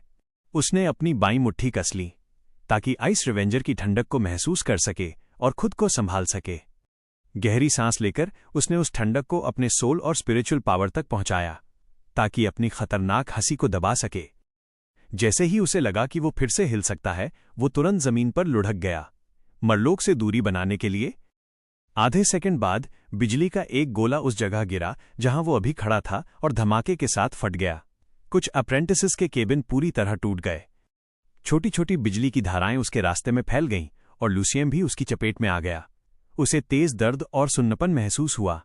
उसके बाल खड़े हो गए, लेकिन उसी दर्द ने उसे उसकी हंसी से बाहर निकाल दिया। मौका मिलते ही उसने ब्रेसलेट एक्टिवेट किया और एक भयानक फायरबॉल मरलोक मेज की तरफ फेंक दिया। पहले उसे बचना था, बाकी सब बाद में। मरलोक मेज फिर भी शांत रहा। उसने फिर से कॉरल स्टाफ उठाया और खुद की एक परछाई बना ली। वो ड्यूप्लिकेट बिल्कुल असली जैसा था। दोनों के हाथ में कॉरल स्टाफ, दोनों की आंखें ठंडी चांदी जैसी और दोनों के शरीर पर लाल चमकती स्केल्स। जब फायरबॉल उस मरलोक से टकराया जिसे लूसियन ने निशाना बनाया था, वो परछाई शीशे की तरह टूटकर गायब हो गई। असली मरलोक मेज बगल में सुरक्षित खड़ा था, पावर रेजिस्टेंस और एक बड़े वाटर शील्ड के अंदर। एक पल के लिए लूसियन को निराशा हुई। उसका सबसे ताकतवर अटैक इतनी आसानी से रोक दिया गया। ये सिर्फ सेकंड सर्कल स्पेल मिरर था, जो कास्टर की कई परछाइयां बनाता है, ताकि असली शरीर पर हमला न लगे। कभी कभी लड़ाई में सिर्फ ताकत नहीं, सही इस्तेमाल ज्यादा मायने रखता है। लूसियन के पास कोई और रास्ता नहीं था। इस वक्त हार मानना मतलब मौत थी। वो फिर से तेजी से हिलने लगा। जब मरलोक मेज अपने पिछले स्पेल से उबर रहा था, चलते चलते उसने अपने सोल में एक और मैजिक मॉडल एक्टिवेट किया। First circle spell, cause fear. एक परछाई बनी और सीधे मरलोक पर टूट पड़ी। लूसियन को उम्मीद थी कि इससे उस पर थोड़ा असर पड़ेगा, ताकि उसे स्पेल डालने या पीछे हटने का मौका मिल सके। लेकिन कुछ भी नहीं हुआ। मरलोक मेज बिल्कुल शांत खड़ा रहा। उसकी चांदी जैसी आंखें ठंडी ही रहीं, जैसे वो किसी और की लड़ाई देख रहा हो। लूसियन ने देखा, उसकी आंखों में एक चमक आई और फिर एक जटिल नीला पैटर्न उभरा, इतना रहस्यमय कि उससे नजर हटाना मुश्किल था। उसी वक्त लूसियन का होस्ट स्टार ऑफ डेस्टिनी तेज चमकने लगा। उसे चेतावनी मिल रही थी, खतरा आ रहा है। उसकी स्टार की ताकत आइस रिवेंजर से जुड़ गई। एक ठंडी लहर उसके अंदर दौड़ी और जैसे ही उसे होश आया, उसने तुरंत ब्रेसलेट एक्टिवेट किया और फ्लेम शील्ड इस्तेमाल किया। अभी अभी वो मरलोक मेज के second circle spell hypnosis totem के कंट्रोल में आ गया था। उसी समय एक विशाल पानी का गोला उस पर गिरा और उसे पूरी तरह ढक लिया। भारी दबाव, सांस रुकती हुई और उसकी आग धीरे धीरे बुझने लगी। Second circle spell, drowning bubble. जब वो उस पानी के गोले के अंदर बेहोश होने वाला था, तभी उसकी आग ने आखिरकार ज्यादातर पानी को भाप बना दिया और स्पेल टूट गया। जैसे ही पानी और आग दोनों खत्म हुए, लूसियन बिना सांस लिए ही फिर से लुढ़क गया, क्योंकि एक और लाइटनिंग बॉल उसकी तरफ आ रहा था। इतनी बेबसी उसने पहले कभी महसूस नहीं की थी। उसे समझ आ गया वो कितना लकी था कि वो नेक्रोमैंसर हंट को हरा पाया था। इस हालत में सही स्पेल चुनना ही सब कुछ था। एक गलत फैसला और सब खत्म। लूसियन ने पहले ही नोटिस कर लिया था कि मरलोक मेज ने अपने ऊपर second circle spell mechanized mind डाल रखा है, इसलिए कोई भी मेंटल स्पेल उस पर काम नहीं करेगा। मैकेनाइज्ड माइंड इंसान को मशीन जैसा बना देता है जिसमें इमोशंस नहीं होते, इसलिए ऐसे स्पेल्स बेअसर हो जाते हैं। लूसियन समझ गया ये मेज डिफेंस में बहुत मजबूत है। अगर उसने बिना सोचे अटैक किया तो सब बेकार जाएगा। उसने तेजी से दिमाग में प्लान बनाया। वो सोच रहा था अगली बार फायरबॉल के धमाके का इस्तेमाल करके वो पानी में कूद जाएगा और बचने की कोशिश करेगा, और उसे लगा कि रीइंफोर्समेंट नाइट्स भी जल्द पहुंचेंगे। तभी उसके दिमाग में कुछ चमका। मैकेनाइज्ड माइंड का असल सिद्धांत, शरीर को मशीन जैसा बनाना है लेकिन सोल नहीं बदलता। मतलब असर सोल पर किया जा सकता है। एक हल्की सी उम्मीद जगी। लूसियन ने भागने का प्लान छोड़ दिया। वो परछाई की तरह फिर से मरलोक मेज पर टूट पड़ा। उसके सोल से अदृश्य लहरें निकलीं और जादुई कंपन फैल गए। First circle spell, charm person. ये सिर्फ इंसानों पर नहीं, ह्यूमनॉइड क्रीचर्स पर भी काम करता है। मरलोक मेज के चेहरे पर हल्की हंसी आई। उसे लगा ये स्पेल उस पर कैसे काम करेगा, लेकिन अचानक उसे लगा लूसियन वही है, समुद्र का स्वामी जिसे वो पूजता है। उसका ध्यान डगमगा गया और उसने अपना अगला ड्राउनिंग बबल डालना रोक दिया। अगले ही पल उसे एहसास हुआ कुछ गलत है। उसकी मजबूत स्पिरिचुअल पावर ने उसे पूरी तरह कंट्रोल होने से बचा लिया, लेकिन उस एक पल की चूक काफी थी। ये चार्म पर्सन लूसियन ने खुद मॉडिफाई किया था। कम ब्रेन कंट्रोल, ज्यादा सोल पर असर। स्पेल के उल्टे असर से लूसियन को चक्कर आया, लेकिन उसने मौका नहीं छोड़ा। उसने तुरंत अपना मैजिक आइटम एक्टिवेट किया। एक बड़ा फायरबॉल बना और सीधा मरलोक मेज की तरफ गया। इस बार मरलोक सिर्फ पावर रेजिस्टेंस और एक वाटर बबल के पीछे था। उसने फायरबॉल आते देखा, लेकिन अब देर हो चुकी थी। बैंग! धमाके के साथ उसका शरीर टुकड़ों में बिखर गया। कुछ हिस्से जलकर काले हो गए। फिर भी उसके शरीर के टुकड़े जमीन पर हिल रहे थे, वापस जुड़ने की कोशिश में। लेकिन लूसियन उसे वापस नहीं आने देने वाला था। उसने दाहिने हाथ में अलर्ट पकड़ा और बाएं में एस्थीनिया डैगर और सीधा उस पर कूद पड़ा। एक चमक और उसका सिर धड़ से अलग हो गया। उसी वक्त कोई नीचे आया। उसने मरे हुए मरलोक मेज को देखा और लूसियन को भी। तुमने इसे मार दिया? टॉम अपनी आंखों पर यकीन नहीं कर पा रहा था। अभी थोड़ी देर पहले ही उसने डेक पर इस मरलोक मेज से लड़ाई की थी और वो जानता था कि ये कितना ताकतवर है। वो नीचे दौड़ता हुआ आया था, वेवस्टोन की रक्षा करने और लूसियन और अप्रेंटिसेस की मदद के लिए। लेकिन 1 मिनट के अंदर ही लूसियन ने उसे खत्म कर दिया था। Chapter 179 the gain. टूटी हुई लकड़ी के टुकड़े हर तरफ बिखरे पड़े थे। केबिन आधा आग और बिजली से तबाह हो चुका था। साफ था कि यहां बहुत भयंकर लड़ाई हुई थी। ये देखकर टॉम काफी हैरान हो गया। उसके मन में आया कि शायद लूसियन के पास कोई बहुत ताकतवर मैजिक आइटम है, या फिर क्या वो पहले से ही सेकंड सर्कल सॉर्सरर बन चुका है। लेकिन उसके हिसाब से ये लगभग नामुमकिन था, क्योंकि जो सॉर्सरर कांग्रेस में शामिल नहीं होते और आर्काना नहीं पढ़ते, उनके लिए ऐसा होना मुश्किल होता है। फिर टॉम ने जल्दी से अपने ख्याल हटाए और साफ आवाज में बोला, तुम्हारे पास 20 सेकंड हैं। सब साफ करो, बच्चों को चेक करो, बाकी मैं संभाल लूंगा। 2 सेकंड बाद ही टॉम पलटा और तेजी से मेन कार्गो कैबिन की तरफ भागा। वहां से लकड़ी टूटने की आवाज आ रही थी। लगता था क्वोटोन्स जहाज से सीधे रास्ता तोड़कर भागने की कोशिश कर रहे थे। लूसियन ने सिर हिलाया। वो टॉम का आदेश समझ गया था। ये सब उसी की वजह से हुआ था, तो साफ सफाई की जिम्मेदारी भी उसी की थी, और 20 सेकंड के अंदर उसे ऊपर वाली मंजिल पर जाकर अप्रेंटिसेस के साथ छिपना था, ताकि आने वाले नाइट्स और स्क्वायर्स उसे न ढूंढ सकें। बाकी का काम टॉम संभालने वाला था। मरलॉक मेज के स्केल्स पर लाल रोशनी चमक रही थी, जिससे वो खून जैसे लाल दिख रहे थे। लूसियन जानता था कि ये एक बेहतरीन मटेरियल है आर्मर या मैजिक रोब बनाने के लिए, जो पहनने वाले की डिफेंस और पानी के अंदर की स्पीड बढ़ा सकता है। लेकिन समय बहुत कम था। उसके पास स्केल्स उतारने या मरलॉक्स लिम्फ इकट्ठा करने का समय नहीं था। उसने जल्दी से कॉरल स्टाफ उठाया और मरलॉक मेज के स्केल्स के नीचे छिपी छोटी सी पर्स निकाल ली। फिर लूसियन ने फोर्स वेव कास्ट किया और मरलॉक की लाश को जहाज से बाहर अनंत समुद्र में धकेल दिया। इसके बाद वो वापस अपने केबिन में आया और शांत होकर चारों तरफ देखा। उस भयानक लड़ाई के बाद यहां किसी इंसान के रहने का कोई निशान नहीं बचा था। वो उछलकर ऊपर गया, टूटी छत के किनारे को पकड़ा और खुद को ऊपर वाले फ्लोर पर खींच लिया।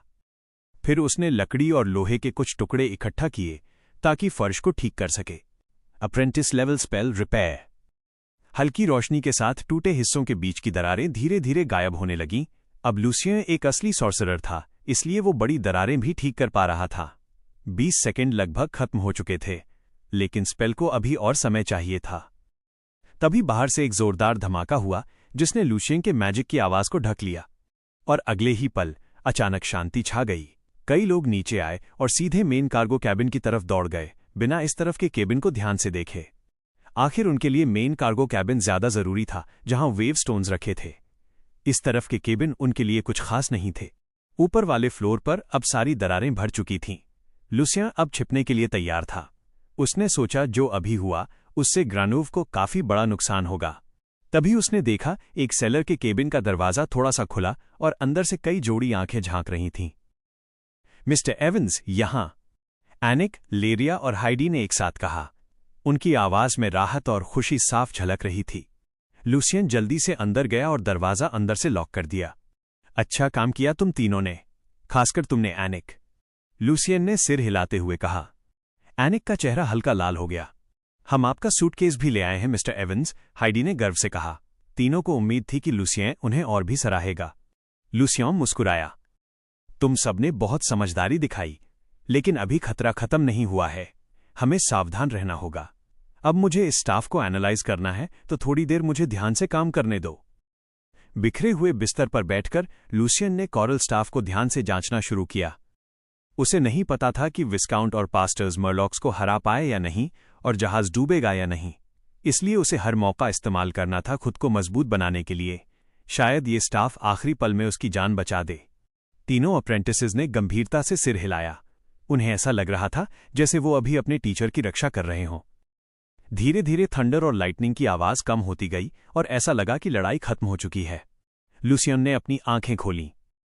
उसे स्टाफ को एनालाइज करने में ज्यादा समय नहीं लगा, क्योंकि वो पहले ही कई सेकंड सर्कल स्पेल समझ चुका था। अब ये स्टाफ उसका हो चुका था। ये कॉरल स्टाफ एक level 2 high rank magic item था, जिसका नाम था अम्बुला। इसका इस्तेमाल करने वाला पानी के अंदर सांस ले सकता था, और लाइटनिंग बॉल और एसिड बबल दोनों सेकंड सर्कल स्पेल्स दिन में 3 बार कास्ट कर सकता था। इसके अलावा ये स्पेल कास्ट करते वक्त स्पिरिचुअल पावर को ज्यादा कॉन्सेंट्रेट करने में मदद करता था, और दुश्मन को लोकेट करने में भी, खासकर जब मेटल कंट्रोल स्पेल्स इस्तेमाल हो रहे हों। ये स्टाफ समुद्र के भगवान एम्बुला के ऑल्टर के पास उगने वाले कॉरल से बना था, और ये क्वोटोअन्स का आम स्टाफ था। जिसे लॉर्ड ऑफ ओशन का आशीर्वाद मिलता है, उसके पास पानी की शक्ति होती है। लूसियन ने धीरे से खुद से कहा, ये मैसेज स्टाफ बनाने वाले ने छोड़ा था। स्टाफ हाथ में लेते ही उसे महसूस हुआ कि उसकी स्पिरिचुअल पावर ज्यादा केंद्रित हो गई है। वो खुश था कि आखिर उसे एक असली सॉर्सरर की तरह अपना स्टाफ मिल गया, और अगर जहाज डूब भी गया तो भी वो पानी के अंदर सांस ले पाएगा। तभी डेक से एक जोरदार आवाज आई, मरलॉक्स हार चुके हैं। नाइट्स और सोल्जर्स एक भी बचकर नहीं जाना चाहिए। पास्टर्स, जहाज को ठीक करो। ये विस्काउंट राइट की आवाज थी। हालांकि वो ये बात लोगों को शांत करने के लिए कह रहा था, लेकिन सच में मरलॉक्स हारे थे या खुद ही चले गए, ये सिर्फ वही और कार्डिनल्स जानते थे। तीनों अप्रेंटिसेस ने राहत की लंबी सांस ली। लूसियन भी अब काफी अच्छा महसूस कर रहा था। उसने वो छोटी ग्रे पर्स खोली जो उसने मरलॉक मेज से ली थी। जैसे ही पर्स खुली, उसमें से समुद्र जैसी ताकत की एक लहर बाहर आई। अंदर उसे 6 गहरे नीले जेम्स दिखे, हर एक उंगली के नाखून जितना छोटा, और उन पर हल्की लहरों जैसी चमक थी। ये हाई क्वालिटी वेव स्टोन्स थे, साधारण वाले से 10 गुना ज्यादा कीमती। इनका इस्तेमाल मीडियम रैंक ही नहीं बल्कि हाई रैंक मैजिक आइटम्स बनाने में भी किया जा सकता था। ये उसके अपने ट्रॉफीज थे। लूसियन के चेहरे पर हल्की खुशी आ गई। तभी उसकी नजर पर्स के नीचे रखे एक नोट पर पड़ी। ये क्या है? उसने धीरे से कहा। तीनों अप्रेंटिसेस को सतर्क रहने को कहकर लूशियन ने चुपचाप नोट खोला। वेवस्टोन की बड़ी मात्रा इकट्ठा करो और उन्हें टार्निश्ड ओशन एरिया में लेकर आओ। हमें उसे खोलने के लिए एक बड़ा मैजिक सर्कल चाहिए। नीचे एक साधारण सा नक्शा बना था जो उस टार्निश्ड एरिया तक जाने का रास्ता दिखा रहा था। लूसियन ने नोट को अपनी स्पिरिट लाइब्रेरी में कॉपी किया और तुरंत उसे नष्ट कर दिया। उसने कभी भी टार्निश्ड ओशन एरिया के बारे में नहीं सुना था, और लगता था कि मरलॉक मेज को भी इसका सही पता नहीं था। नक्शे के हिसाब से ये जगह शायद स्टॉर्म स्ट्रेट का हिस्सा थी, लेकिन लूशियन पूरी तरह निश्चित नहीं था, क्योंकि नोट मरलॉक्स की भाषा में लिखा था और वो उसे पूरी तरह समझ नहीं पा रहा था। मिस्टर एवंस, लड़ाई खत्म हो गई, एनिक ने कहा। लूसियन ने स्टाफ उठाया और सिर हिलाया। तो चलो देखते हैं टॉम हमें क्या करने को कहता है। जैसे ही उसने पर्स बंद की, वेवस्टोन्स की ताकत भी गायब हो गई। उसे शक हुआ, क्या ये पर्स भी एक मैजिक आइटम है? लूसियन ने चुपचाप आइडेंटिफिकेशन कास्ट किया। ये एक अप्रेंटिस लेवल मैजिक आइटम निकला, क्योटोन्स पाउच, जो मैजिक वेव्स को छिपा सकता था। लूसियन थोड़ा निराश हुआ। उसे लगा था कुछ और बेहतर मिलेगा। तभी बाहर से टॉम की आवाज आई, लेकिन वो लूसियन और अप्रेंटिसेस से बात नहीं कर रहा था। तुम लोग यहां क्या कर रहे हो? उसकी आवाज जानबूझकर ऊंची थी। कार्डिनल ने हमें नीचे के केबिन चेक करने को कहा है, डिवाइन पावर सर्कल्स को ठीक करने के लिए, किसी ने हल्की घमंडी आवाज में जवाब दिया। ये सुनते ही तीनों अप्रेंटिसेस के चेहरे पीले पड़ गए और वो फिर से बहुत घबरा गए। Chapter 180 an offer from demon. जब अप्रेंटिसेस को लगा कि सब ठीक हो गया है, उसी वक्त एक नया खतरा सामने आ गया। अब जब तूफान लगभग खत्म हो चुका था, कोई भी स्पेल कास्ट करना बहुत जोखिम भरा था। लूसियन और उसके अप्रेंटिसेस फिर से उसी मुश्किल में फंस गए थे। लूसियन ने एक एक करके अपने स्टूडेंट्स के कंधे हल्के से थपथपाए, उन्हें शांत करने के लिए।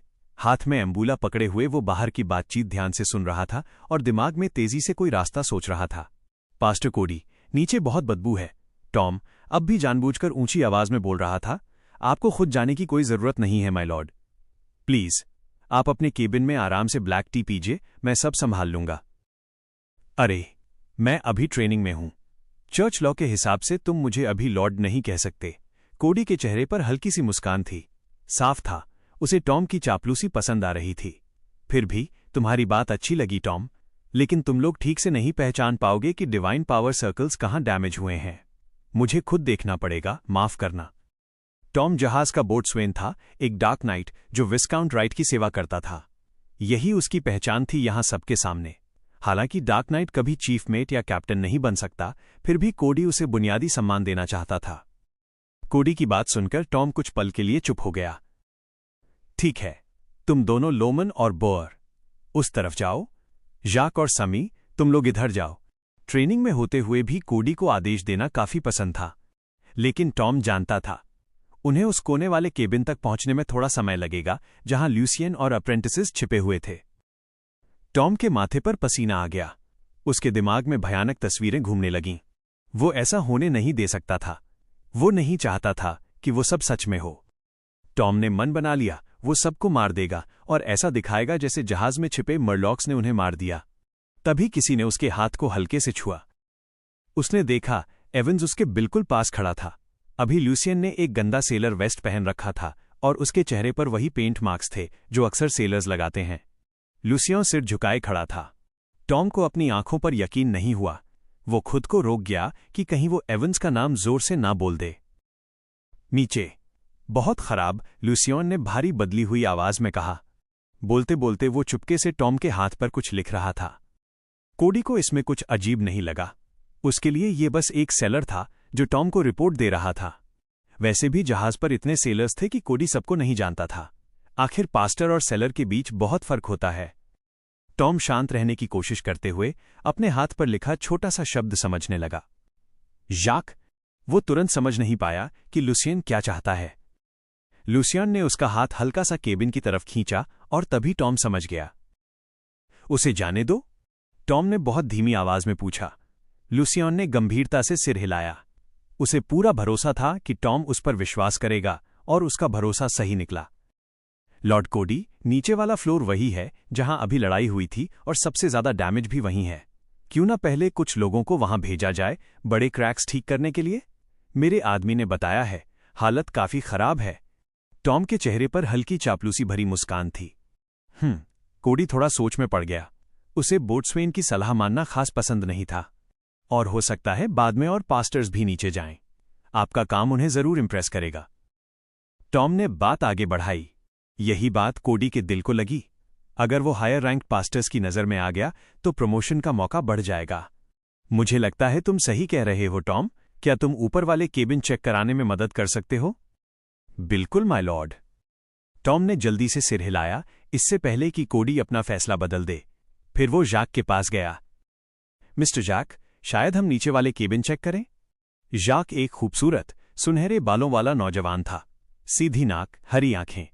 कोडी ने इस पर कुछ नहीं कहा।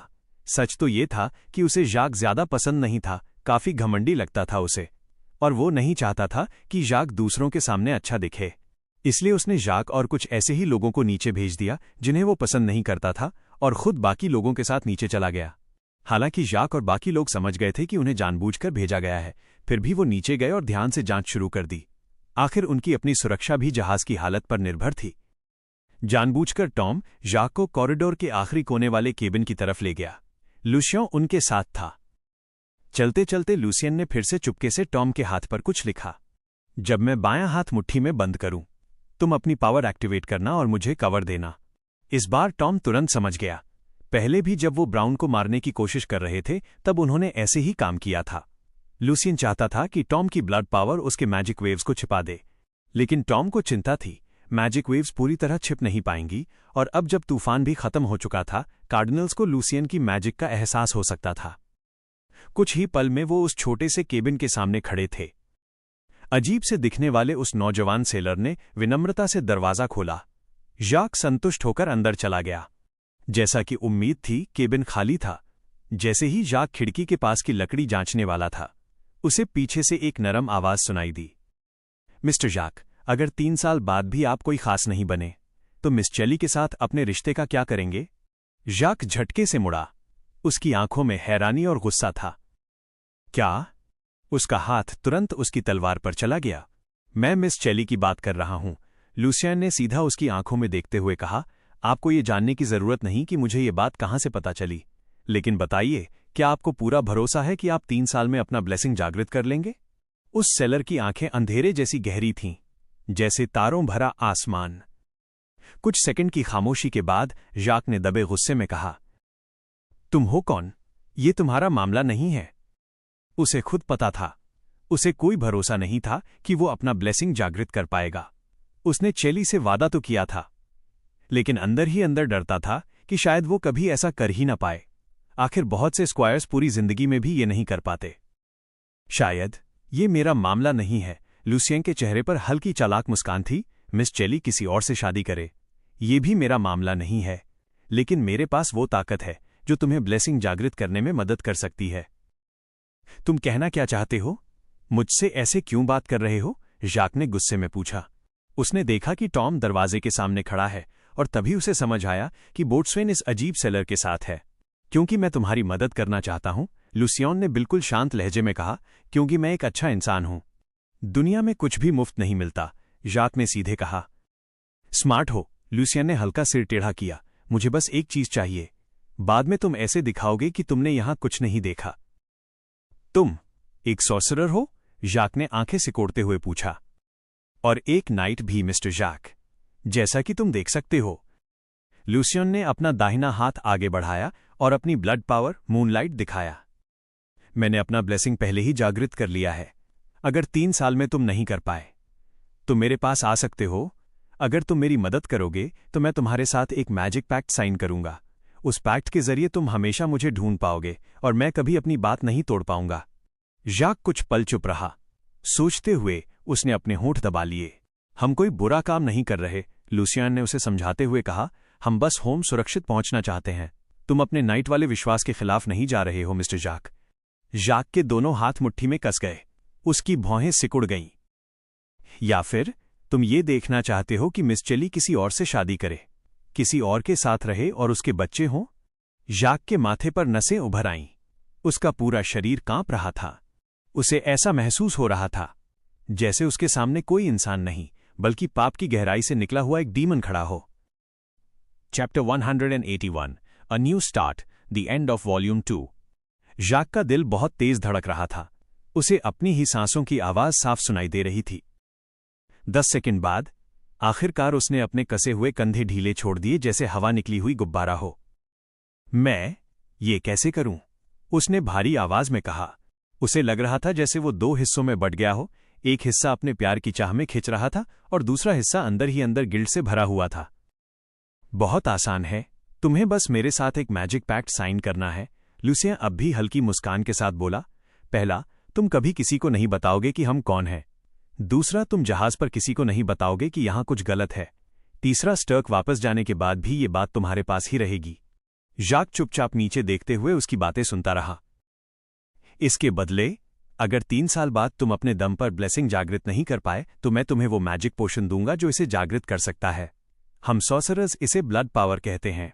अगर 3 साल में तुम मुझे होम में नहीं ढूंढ पाए तो कांग्रेस ऑफ मैजिक मेरी जगह ये वादा पूरा करेगा। टॉम उसकी गारंटी देगा। जाक को थोड़ा सहज महसूस कराने के लिए लूसियन ने आगे कहा। और हां, जब तक हमारी जान को खतरा नहीं होगा हम तुम्हें और तुम्हारे दोस्तों को नुकसान नहीं पहुंचाएंगे। मैं समझ गया और जैसा तुमने कहा है वैसा ही करूंगा। जाक ने ऊपर देखकर सीधे लूसियन की आंखों में देखा।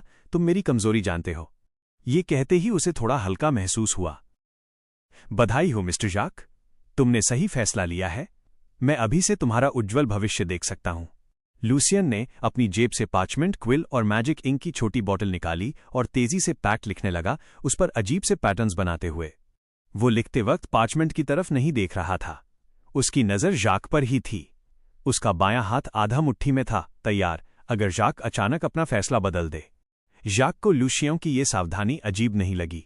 उसने धीमी आवाज में कहा, मेरा भविष्य? वो तो अंधेरा ही होगा। मैंने अपने नाइट फेथ से धोखा किया है और मुझे नहीं लगता कि मैं खुद से ब्लेसिंग जागृत कर पाऊंगा। सब जानते हैं कि मैजिक पोशन से मिली ताकत सीमित होती है, लेकिन मैं फिर भी ये करूंगा, चेली के लिए। अच्छा है मिस्टर जाक, तुम सच में अच्छे प्रेमी हो, लूसियन मुस्कुराया। मेरी समझ से नाइट फेथ का कोई एक तय नियम नहीं होता। असली चीज फेथ खुद है। उसी से इंसान अपने रास्ते पर टिके रहता है। अगर तुम्हारा फेथ मिस चेली की रक्षा करना है तो तुम कुछ गलत नहीं कर रहे। ये सुनकर जाक थोड़ा हैरान हुआ।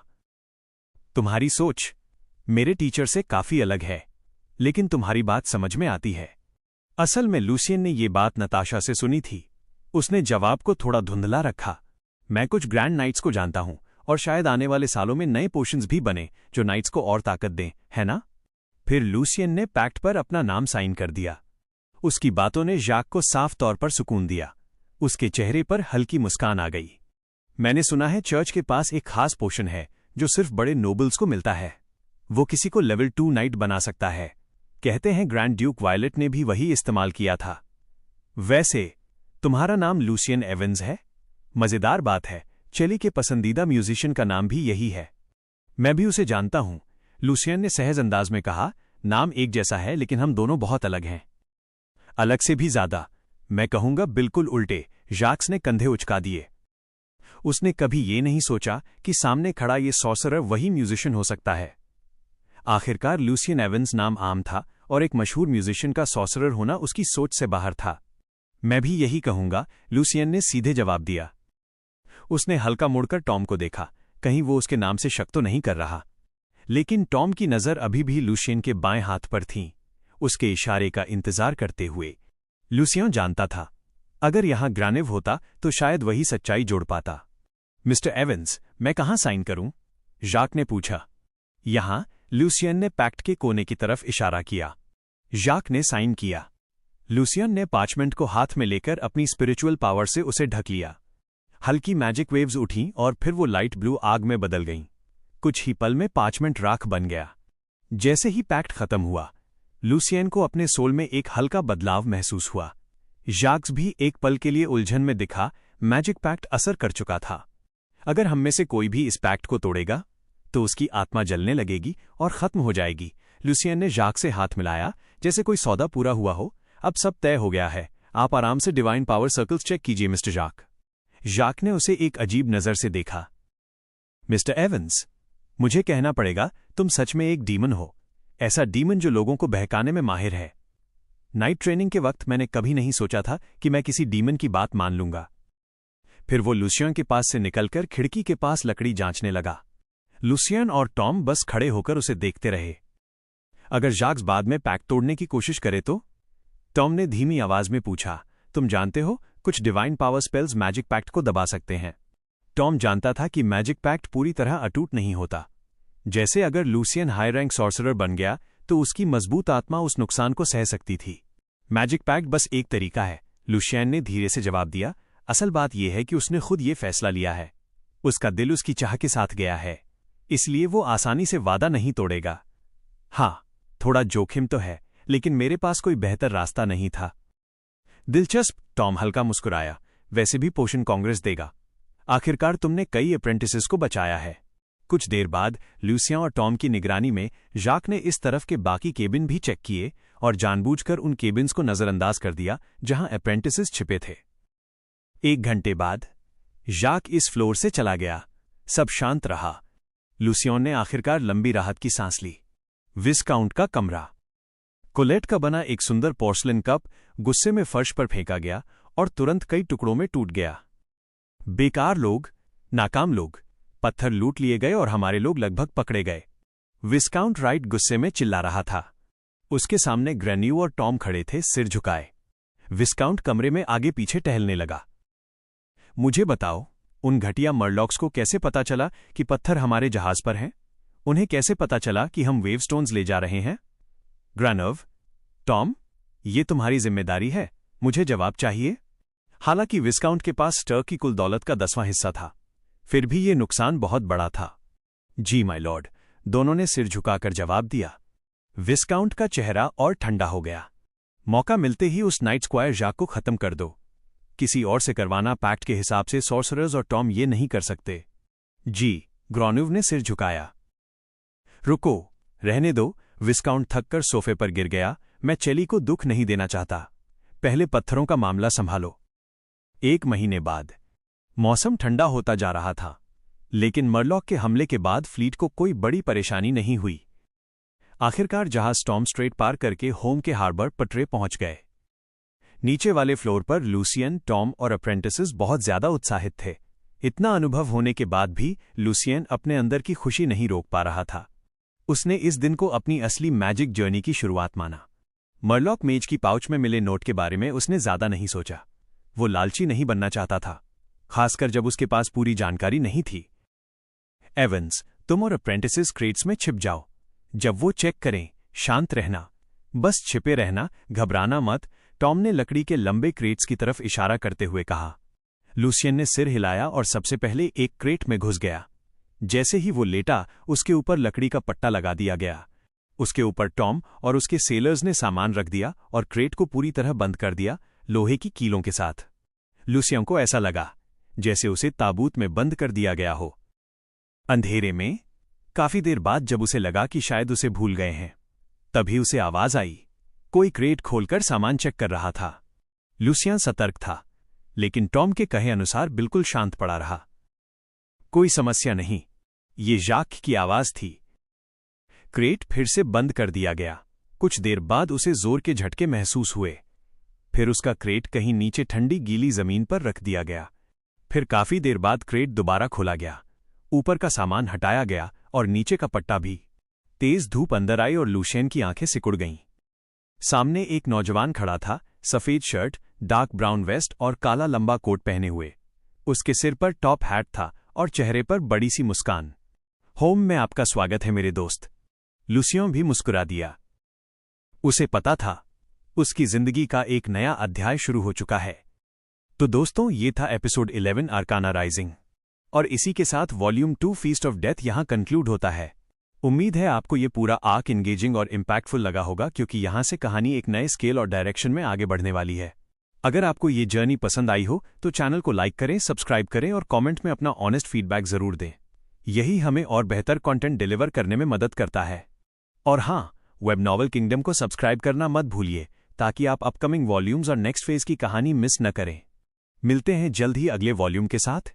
तब तक के लिए let the imagination explore the world.